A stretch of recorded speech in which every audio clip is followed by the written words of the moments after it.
Mr. President, thank you very much for this opportunity to talk to you at a very important moment, because the President of the United States will address the nation this week.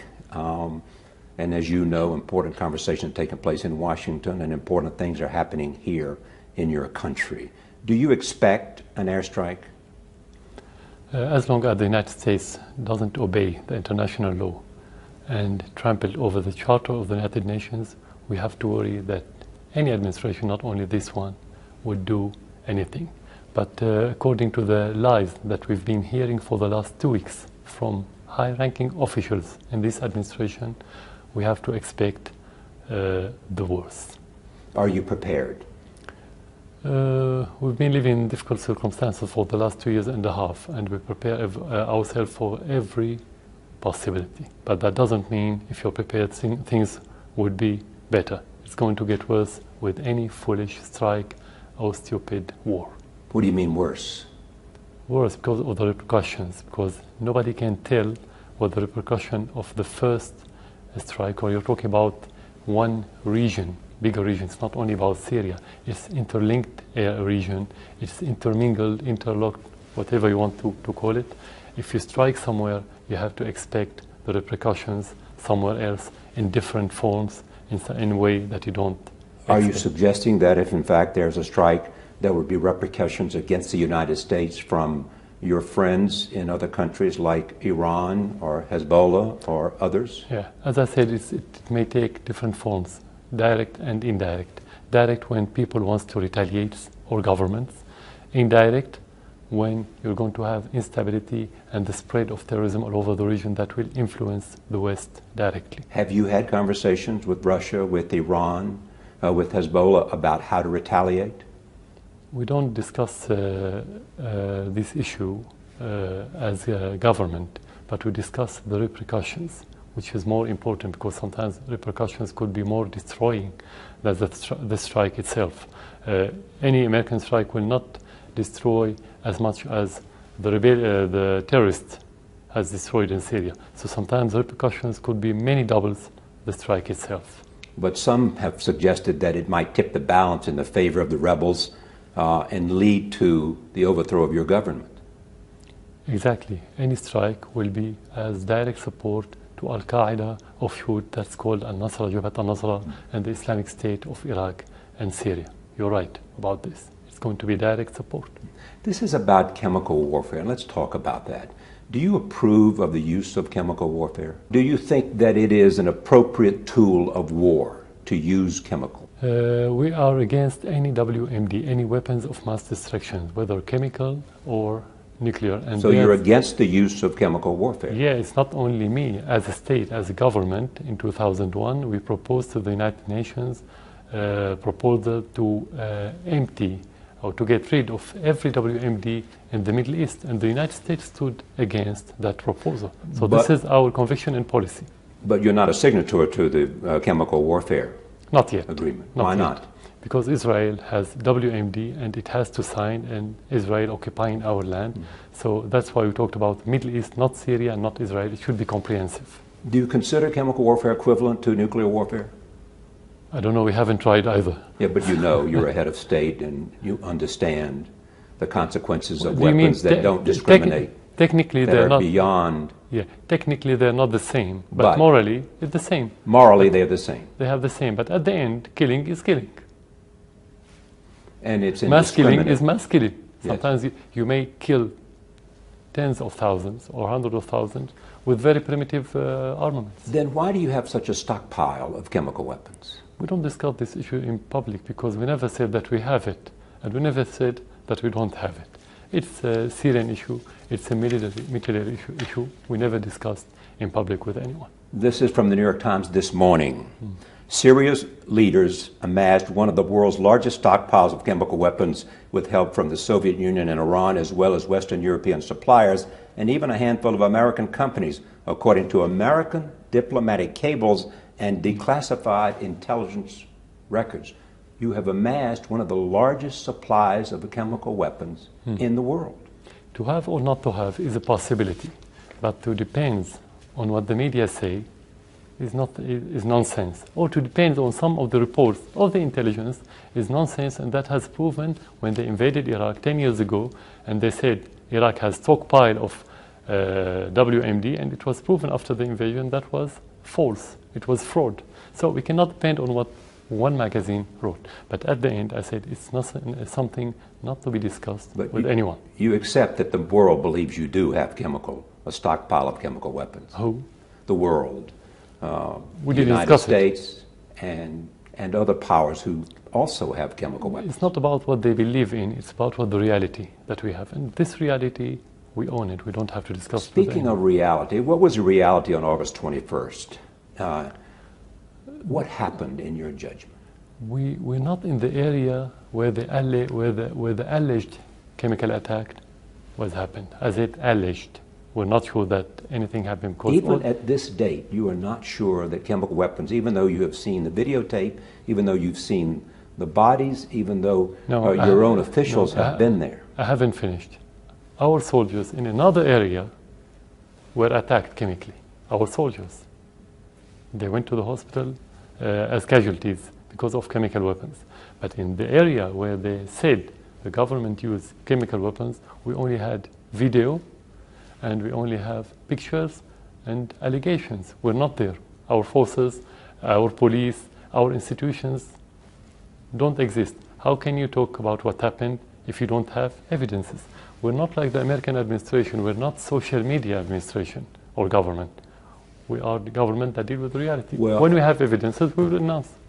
Well, as you know, Secretary Kerry has said there is evidence that they saw rockets fired from a region controlled by your forces into a region controlled by the rebels.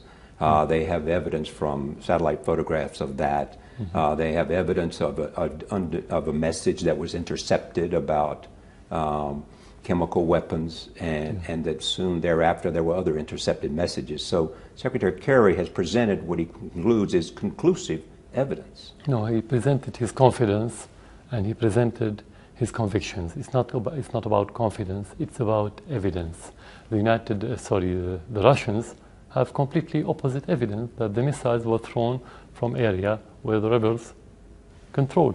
That reminds me about what Kerry said, about the big lie that Colin Powell said in front of the world on satellites about the WMD in Iraq before going to war. When he said, this is our evidence, actually he gave false evidence. In this case, Kerry didn't even present any evidence. He talked, we have evidence, and he didn't present anything. Not yet, nothing so far. Well, not single shred of evidence. Yeah. Do you have some remorse for those bodies, those people? It is said to be up to at least 1,000 or perhaps 1,400 who were in Eastern Ghouta who died. We feel pain for every Syrian victim. But what about victims of this assault from chemical warfare? Dead is dead. Killing is killing. Crime is crime.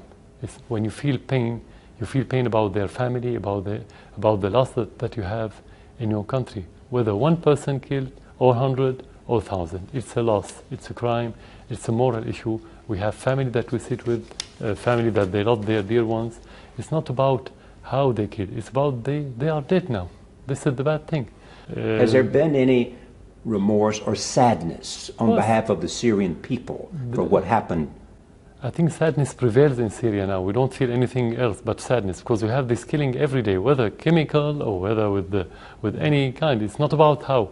We feel with it every day. But this was indiscriminate, and children were killed, and people who said goodbye to their children in the morning didn't see them and will never see them again.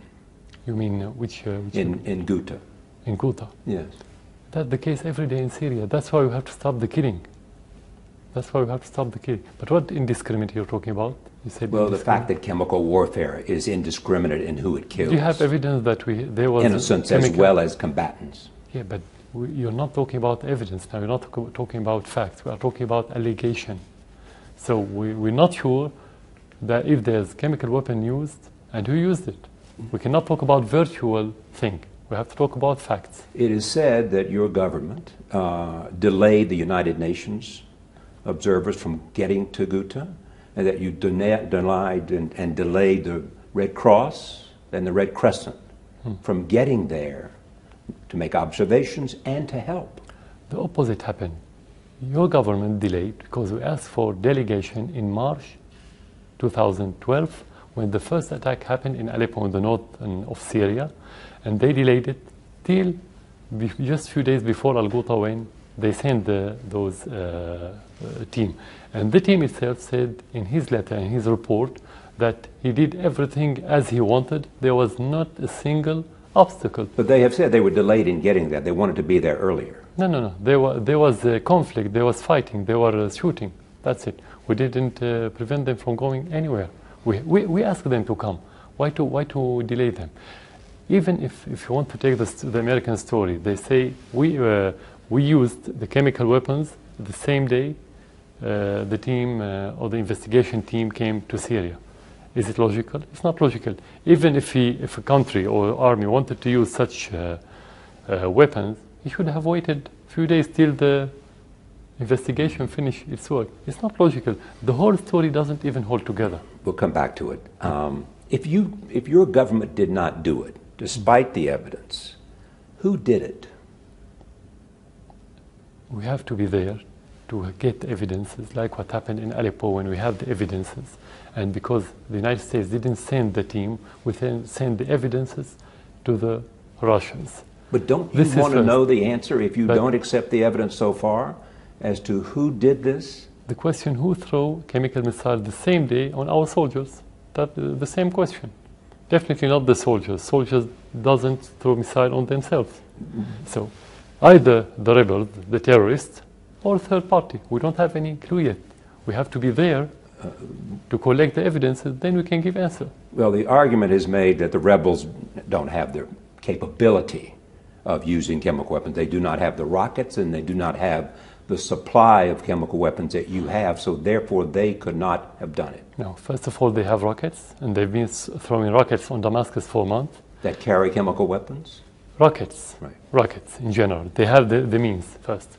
Second, the sarin gas that they've been talking about for the last 2 weeks is very primitive gas. You can have it done... The sarin gas? Sarin gas. You can have it done in the backyard of a house. It's very primitive gas. So it's not something complicated. But this was not primitive. This was a terrible use of chemical weapons. Third, they used it in Aleppo in the northern of Syria. Fourth, there's video on YouTube where the terrorists clearly make trial on a rabbit and kill the rabbit and said, this is how we're going to kill the Syrian people. Fifth, there's a new video about one of those women who they consider as a rebel or fighter or whatever, work with those terrorists, and she said they didn't tell us how to use and that use the chemical weapons, and one of those weapons exploded in one of the tunnels and killed 12. That's what she said. Those are the evidences that we have. Anyway, the party who accused, he's the one who has to bring evidences. The United States accused Syria, and because they accused, you have to bring evidence. This, first of all. We have to find evidences when we are there as government. What evidence would be sufficient for you? What evidence? Would be sufficient? What evidence would prove the case for you? For example, in Aleppo, we had the missile itself, and the material, and the sample from the sand, from the soil, and sample from the blood. But the argument is made that you bombarded, your forces bombarded Ghouta soon thereafter with the intent of covering up evidence. Okay, how could bombardment cover the evidence? Technically, it doesn't work. How? This is stupid, to be frank. This is very stupid. But you acknowledge the bombardment. Of course, there was fight. That happened every day. Now you can have it. But let's talk. They have indications. Let me just finish this point, because how can you use WMD while your troops only 100 meters away from it? Is it logical? It doesn't happen. It cannot be used like this. Anyone who's not military knows this fact. Why do you use chemical weapons while you're advancing? Last year was much more difficult than this year, and we didn't use it. There is this question, too. If it was not you, does that mean that you don't have control of your own chemical weapons, and that perhaps they are falling into the hands of other people who might want to use them? That implies that we have chemical weapons first. Yes. That implies that it's being used second. So we cannot answer this question until we answer the first part and the second part. Third, let's presume that a country or army have these weapons. These kind of armaments cannot be used by infantry, for example, or by anyone. This kind of armament should be used by specialized units. So it cannot be in the hand of anyone. Well, exactly, and that's the point. Which is controlled centrally. So you were saying that if, in fact, your government did it, you would know about it and would have approved it. I'm talking about general case. Okay, everywhere generally in the you're saying, world. if, in fact, it happened, I would have known about it and approved it. Generally. That's the nature of centralized power. In every country, yes. And we are part of every country. I'm talking about the general rules. Because I cannot discuss with this point with you in details unless I'm telling you what we have and what we don't have. Something I'm not going to discuss, as I said at the very beginning. Because this is a military issue that could not be discussed. Do you question the New York Times article I read to you? Saying that you had a stockpile of chemical weapons? You're not denying that? No, we don't say yes, we don't say no. Because as long as it's classified, it shouldn't be discussed, whether yes or not. The United States is prepared to launch a strike against your country because they believe chemical weapons are so abhorrent that anybody who uses them crosses a red line. And that therefore, if they do that, they have to be taught a lesson so that they will not do it again. What red line? A red line of the use of chemical weapons against your own people. Who drew it? The president says it was not just him, that the world has drawn it in their revulsion against the use of chemical weapons. That the world has drawn that red line. It's not the world, because Obama drew that line, and Obama can draw a line for himself and for his country, not for other countries. We have our red lines, like our sovereignty and our independence. While if you want to talk the world red lines, United States used uranium-depleted uranium in Iraq. Israel used white phosphorus in Gaza. And nobody said anything. What about the red lines? We don't see red lines. It's political red lines. The president is prepared to strike, and perhaps will get the authorization of Congress or not. The question then is, would you give up chemical weapons if it would prevent the president from authorizing a strike? If that is a deal you would accept. Again, you always imply that we have chemical weapons. I have to, because that's the assumption of the president. Yeah. That is his assumption, and he is the one who will order the strike. It's his problem if he has an assumption. But for us in Syria, we have principles. We do anything to prevent the region from another crazy war. It's not only Syria, because it will start in Syria. You'll do anything to prevent the region from having another crazy war. Yes. You recognize the consequences for you if there is a strike. It's not about me. It's about the region. Well, it's about your country. It's about your people. Of course. My country and me, we are part of this region. We're not separated. You cannot discuss it as Syria or as me. It should be as part, as a whole, as comprehensive. That's how we have to look at it. Some ask, why would you do it? It's a stupid thing to do if you're going to bring a strike down on your head by using chemical weapons. Others say you do it because, A, you're desperate, or in the alternative, you do it because you want other people to fear you. Yeah. Because these are such fearful weapons that if the world knows you have them, and specifically your opponents in Syria, the rebels, then you have gotten away with it and they will live in fear. And that therefore the president has to do something. You cannot be desperate when the army is making advancement. That should have happened if we take into consideration that this presumption is correct and this is reality. You use it when you're in desperate situation. Our position is much better than before. So this is not correct. You think you're winning the war? I don't know what to add. Winning is the subjective word. But we are making advancement. This is the correct word. Because winning for some people is when you finish completely, when you win completely. And the argument is made that if you're winning, it is because of the recent help you've gotten from Iran and from Hezbollah and additional supplies that have come to your side. People from outside of Syria supporting you in the effort against the rebels. Iran doesn't have any soldier in Syria. So how could Iran help me? Supplies, weaponry. That's all before the crisis. We always have this kind of cooperation. Hezbollah fighters have been here. Hezbollah fighters on the from border. Outside of the country. Only on the border with Lebanon, where the terrorists attacked them. On the border with Lebanon, This is where Hezbollah retaliated, and this is where we have cooperation, and that's good. Hezbollah forces are in Syria today? On the border area with Lebanon, where they want to protect themselves and cooperate with us. But they don't exist all over Syria. They cannot exist all over Syria anyway, for many reasons. But they exist on the borders. What advice are you getting from the Russians? About this war, about how to end this war? Every friend of Syria is looking for peaceful solution. And we are convinced about that. We have this advice, and without this advice, we are convinced about it. Do you have a plan to end the war? Of course. Which is?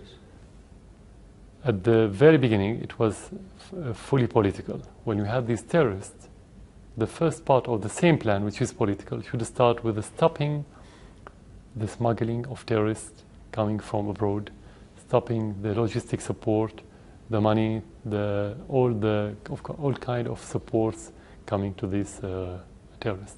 This is the first part. Second, you can have national dialogue where different Syrian parties sit and discuss the future of Syria.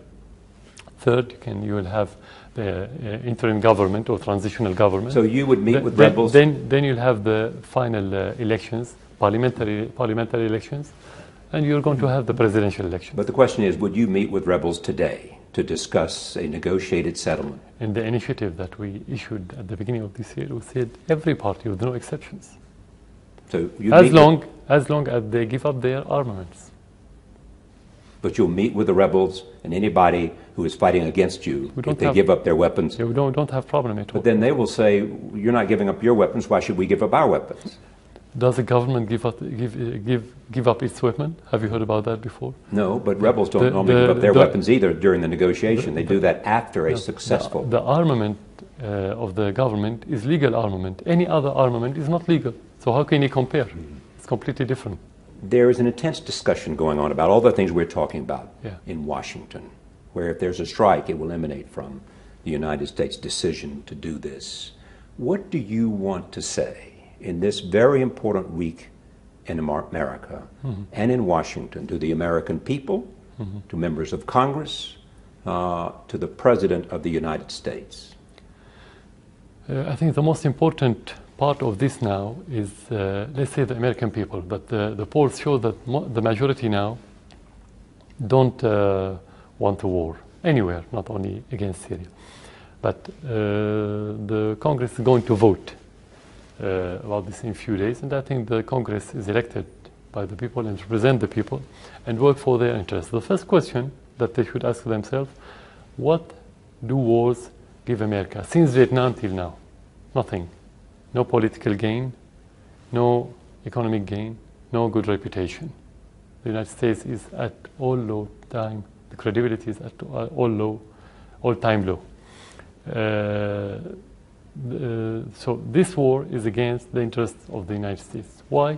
First of all, because this is the war that's going to support Al-Qaeda and the same people that kill Americans in the 11th of September. The second thing that we all want to tell to the Congress that they should ask, and that's what we expect. We expect them to ask this administration about the evidence that they have regarding the chemical story and allegations that they presented. I wouldn't tell the president or any other official because we were disappointed by their behavior recently because we expected this administration different from Bush's administration. They are adopting the same doctrine with different accessories. That's it. So we expect, if we want to expect something from this administration, is not to be weak, to be strong, to say that we don't have evidence, that we have to obey the international law, that we have to go back to the Security Council and the United Nations. Question remains, what can you say to the president who believes chemical weapons were used by your government, that this will not happen again? I will tell him very simply, present what you have as evidence to the public. Be transparent. And if he does? If he does. If he presents that evidence? This is where you can discuss the evidence, but he doesn't have. He didn't present it because he doesn't have. Kerry doesn't have. No one in your administration have. If they had it, they would have presented it to you as media for the first day. They have presented it to the Congress. Nothing. They Nothing have was shown the presented. Congress what they have and the evidence they have from satellites, intercepted messages, and the like. Nothing presented. Nothing has been presented so far. They have presented it to Congress, sir. You're a reporter.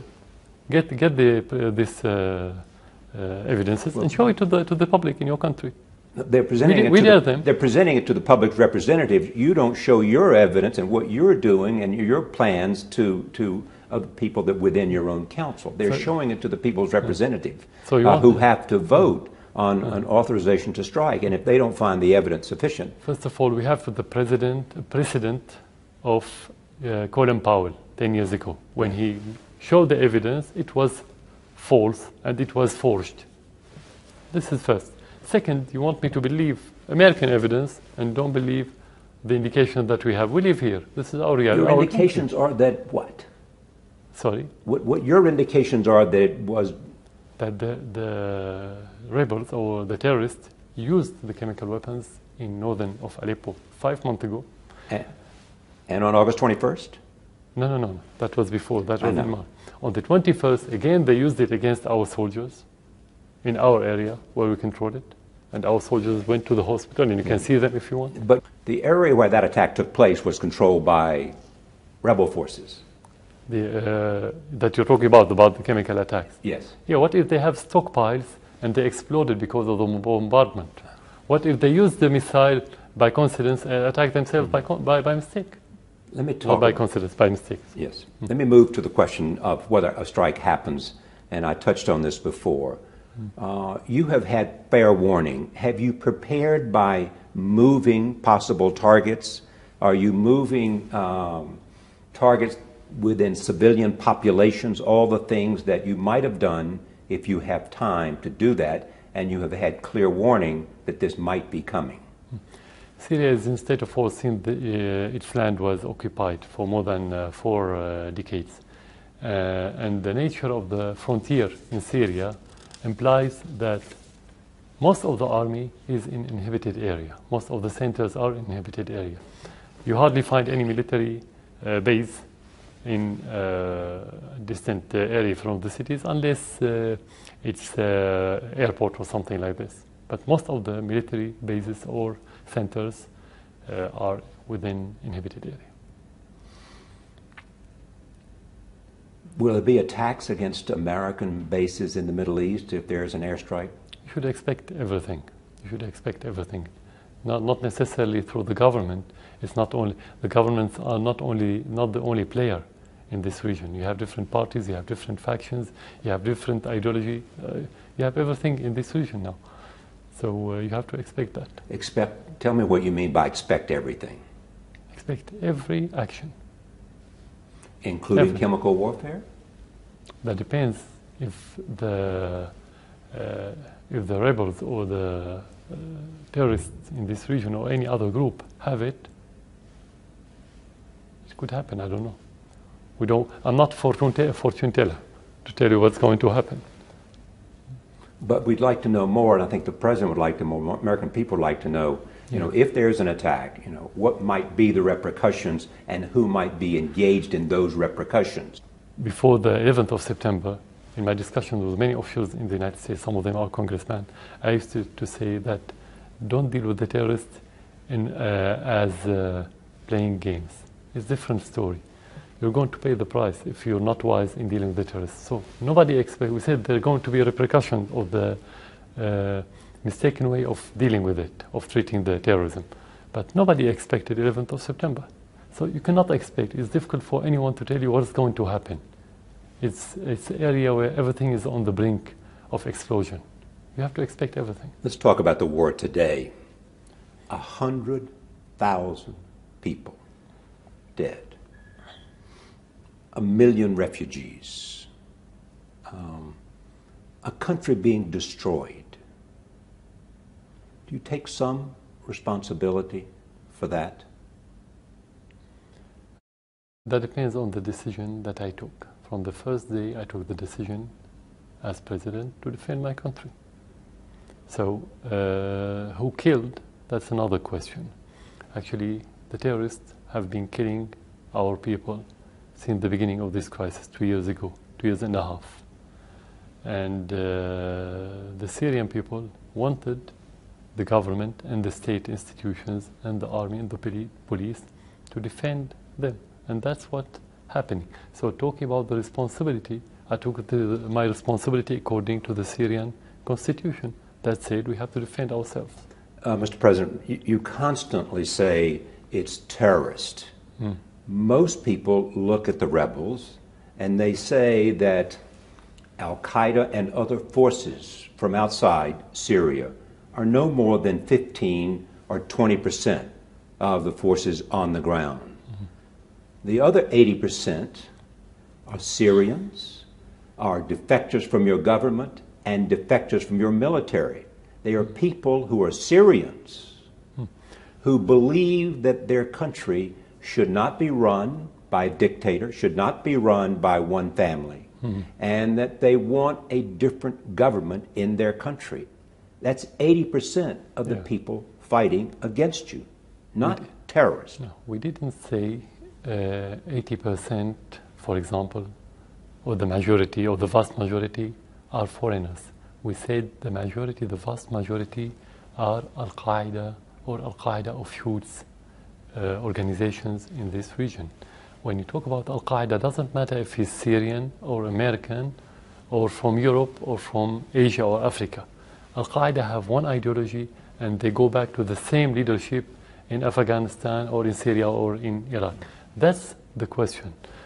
You have tens of thousands of foreigners. That's definitely correct. We are fighting them on the ground, and we know this. But that's 15 or 20% of this. Nobody has real. But that's a realistic look at how many? 20 or 15 to 20%. No, I've said fighters from outside. Nobody knows, because when they are dead and when they are killed, they don't have any ID. You look at their faces, they look foreigners, but where are they coming from? How precise this estimate is difficult to tell. But definitely the majority are Al-Qaeda. This is what concerns us, not the nationality. If you have Syrian Al-Qaeda or Pakistani Al-Qaeda or Saudi Al-Qaeda, what's the difference? What's the matter? The most important thing is that the majority are Al-Qaeda. We never said that the majority are not Syrians. But we said the minority are what they call free Syrian army. That's what we said. Do you believe this is becoming a religious war? It started partly as a sectarian war, in some areas, but now it's not. Because if you talk about sectarian war or a religious war, you should have very clear line between the sects and religions in Syria according to the geography and the demography in Syria, something we don't have. So it's not religious war, but Al-Qaeda always use the religions, the Islam actually, as pretext and as a cover and as a mantle for their war and for their terrorism and for their killing and beheading and so on. Why has this war lasted 2.5 years? Because of the external interference, because there's an external agenda supported by, or let's say led by, the United States, the West, the petrodollar countries, mainly Saudi Arabia, and before was Qatar, and Turkey. That's why it lasted 2.5 years. But what are they doing, those countries you cited? Yeah, they have different agendas. For the West, they wanted to undermine the Syrian positions. For the petrodollar countries like Saudi Arabia, they think undermining Syria will undermine Iran on a sectarian basis. For Turkey, they think that if the Muslim Brotherhood take over the rest of the region, they will be very comfortable, they will be very happy, they will make sure that their political future is guaranteed. So they have different agendas and different goals. But at the same time, as I said, you've used Hezbollah and you've gotten support from Iran, from Russia. So what's happening here? Is this a kind of war that exists because of support from outside Syria on both sides? This is cooperation. I don't know what do you mean by support. We have cooperation with those countries for decades. Why to talk about this cooperation now? But then you tell me, what are you receiving from Iran? Political support That's it? And No weapons, every agreement, no weapons, every no agreement, support, no... No. We have agreements with many countries, including Iran, including Russia, including other countries, that it's about different things, including armaments. It's cooperation like any cooperation between any two countries, which is normal. It's not related to the crisis. You don't call it support. You call it because you pay money for what you get. So you don't call it support. It's cooperation. Call it whatever you want. But the word support is not precise. We from Russia, for example, we have political support, which is different from the cooperation. We have cooperation for 60 years now, but now we have political support, which is... Well, but the Russians have said they have ongoing support for you beyond just political cooperation. I mean, they have treaties that existed with Syria. Exactly. And they provided all kinds of defensive weapons. You said the treaties, and you said, and the official, the Russian official said, we have not agreements, contracts that we have to fulfill.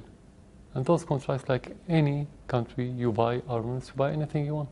But do you believe this has become a conflict of Sunni versus Shia? No, not yet. It's in the mind of the Saudis, in the mind of the Wahhabis. In the minds of the Iranians? No. They actually, what they are doing is the opposite. They try to open channels with the Saudi, with many other Islamic entities in this region in order to talk about Islamic society, not Sunni and Shia societies. Was there a moment for you, Yeah. as you saw the Arab Spring approaching Syria, that you said, I've seen what happened in Libya. Mm-hmm. I've seen what happened in Tunisia.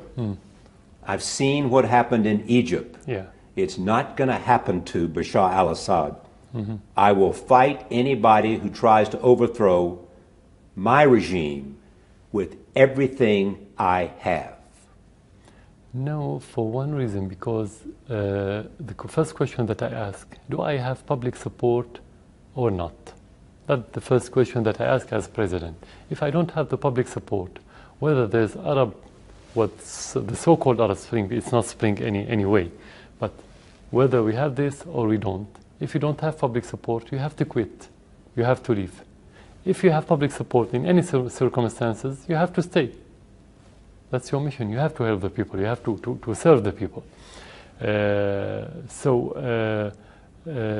never said... Yeah, sorry. No, go ahead. Yeah.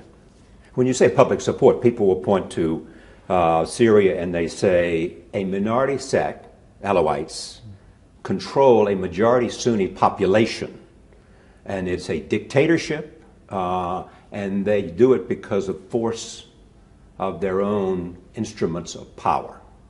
That's what you have, not public support for this war against now it's been other Syrians. Now it's been 2 years and a half, okay? 2 years and a half, and Syria is still withstanding against the United States, the West, Saudi Arabia, the richest country in this area, including Turkey. And take into consideration what your question implies, that even the big part or the bigger part of the Syrian population against me, how can I withstand till today? I'm either superhuman or Superman, which is not the case. Or you have a powerful army. The army made of the people. It cannot be made of robots. It's made of people. Surely you're not suggesting that this army is not at your will and the will of your family. How can you? What do you mean by the will of the family? The will of your family. If your brother is in the military. The military has been every observer of Syria believes that this is a country controlled by your family and controlled by the Alawites, who are your allies. That's the control. If that situation is correct, what you're mentioning, we wouldn't have withstand 40 years and a half. We would have disintegration of the army, disintegration of the whole institution in the states. We would have disintegration of Syria, if that's the case. It cannot be tolerated in Syria. I'm talking about the normal reaction of the people. If it's not national army, it cannot have the support, and if it doesn't have the public support of every sect, it cannot do its job and advance recently. It cannot be the army or the family doesn't make national war. Some will argue that you didn't have the support because, in fact, the rebels were winning before you got the support of Hezbollah and in large support from the Iranians, that you were losing, and then they came in and gave you support so that you were able to at least start winning and produce at least a stalemate. No, the context is wrong, because talking about winning and losing is like if you're talking about two armies fighting on two territory, which is not correct. It's not the case. Those are gangs coming from abroad, infiltrated inhabited area, kill the people, take their houses, and shoot at the army. The army cannot do the same. Yeah. And the army doesn't exist everywhere. They control a large part of your country. No, they took every part. They went to every part where there's no army in it. And the army go to clean, to get rid of them.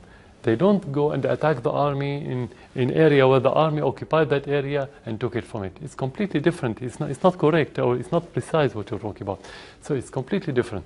The army, what the army is doing is clean those areas, and the indication that the army is strong, that is making advancement in that area. He never went to one area and couldn't enter to it.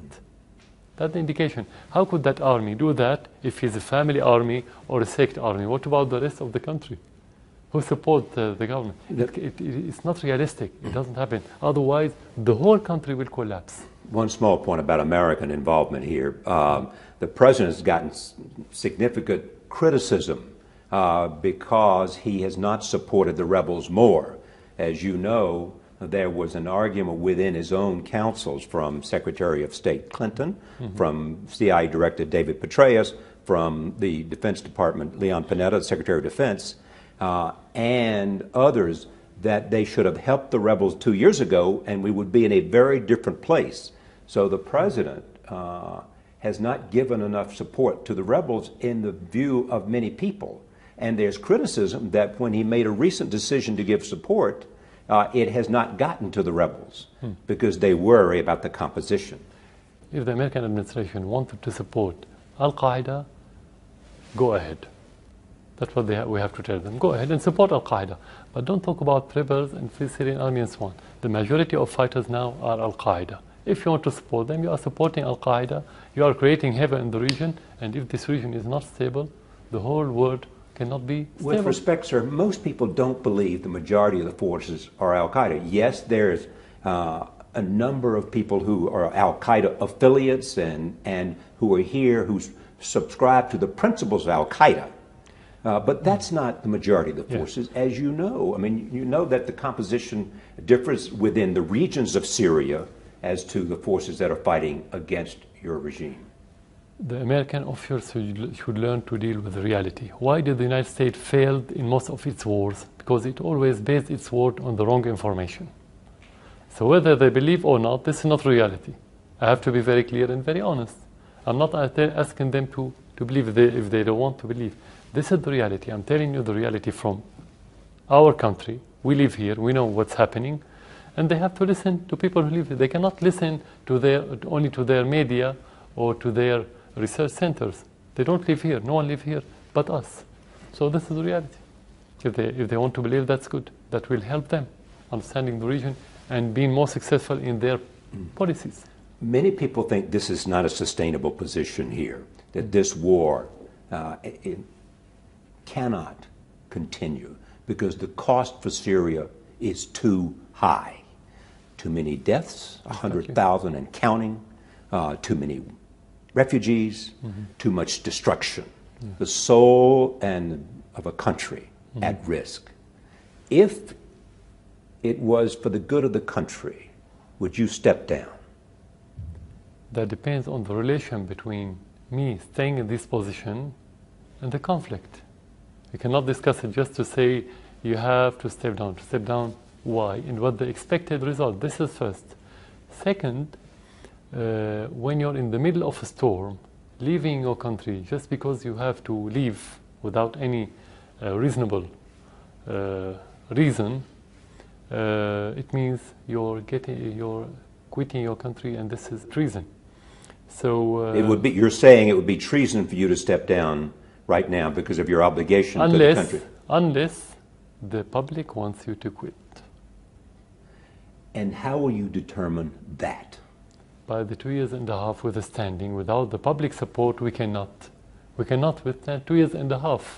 Look at the other countries. Look what happened in Libya and Tunisia and Egypt. Do you worry about that? What happened to Gaddafi? What happened to... No, we are worrying that the rebels are taking control in many countries.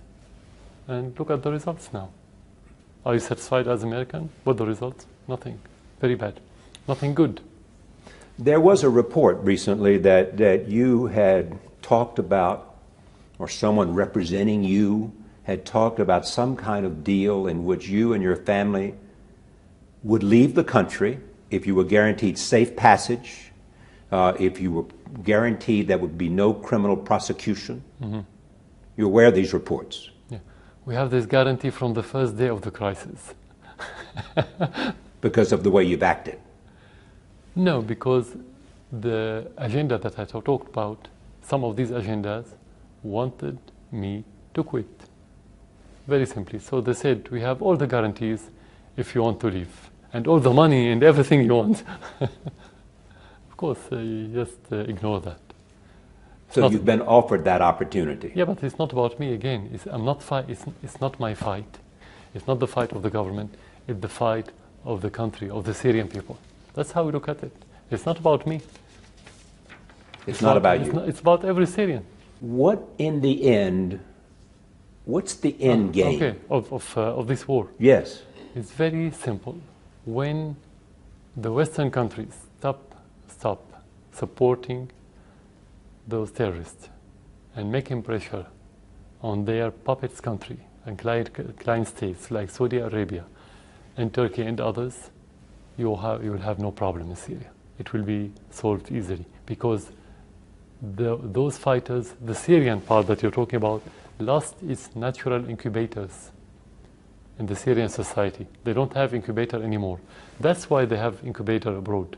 They need money from abroad. They need the moral support and political support from abroad because they don't have any grassroots, any incubator.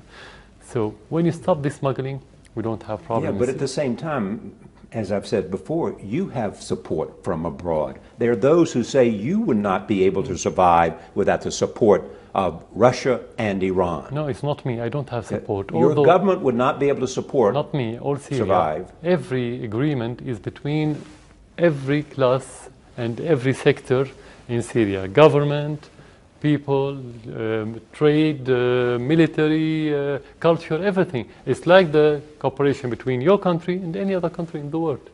It's the same cooperation. It's not about me. It's not support for the crisis. I mean about your government. Yeah. You say that the rebels only survive because they have support from Saudi Arabia and Turkey and the United States and Qatar, perhaps. The difference. And I'm saying that they say you only survive because you have the support of Russia and Iran and Hezbollah. The external support can never substitute internal support. Can never. For sure.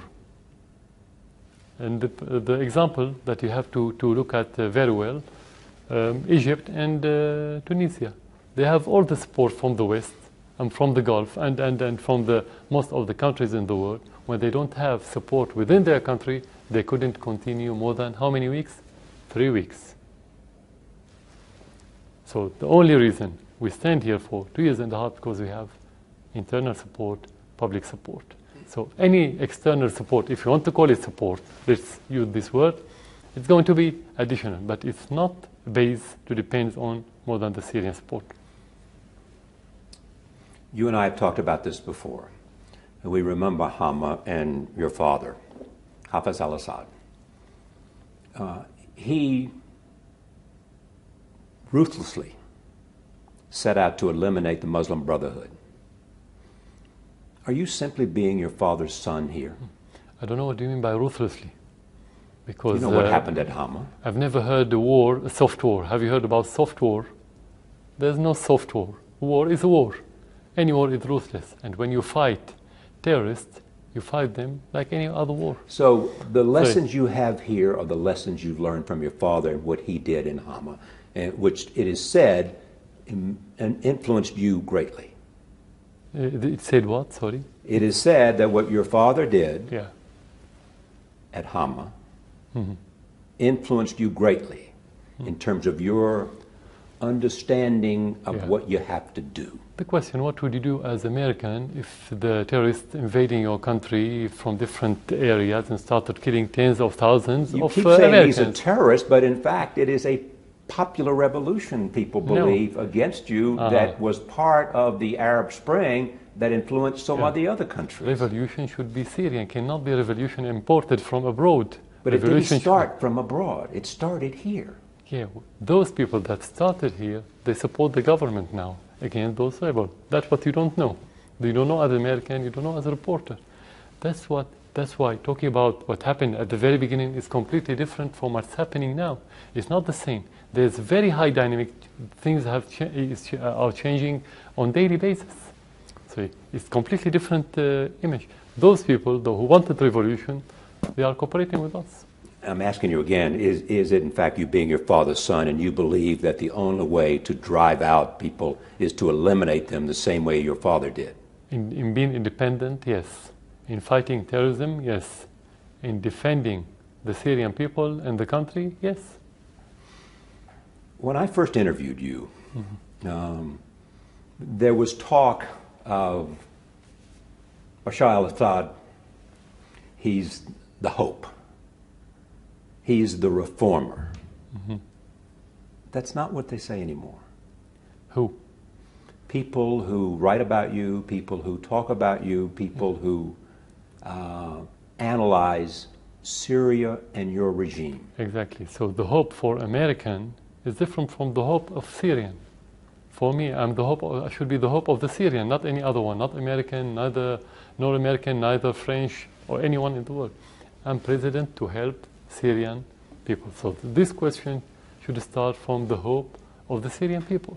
And if there's any change regarding that hope, we should ask the Syrian people, not anyone else in the world. But now they say, their words, a butcher. Comparisons to the worst dictators ever to walk on the face of the earth, comparing you to them. Using weapons that go beyond warfare. Everything they could say bad about a dictator, they're now saying about you. First of all, when you have a doctor who cut the leg to prevent the patient from the gangrene, if you have to, we don't call him butcher, we call him a doctor. And I thank him for saving the lives.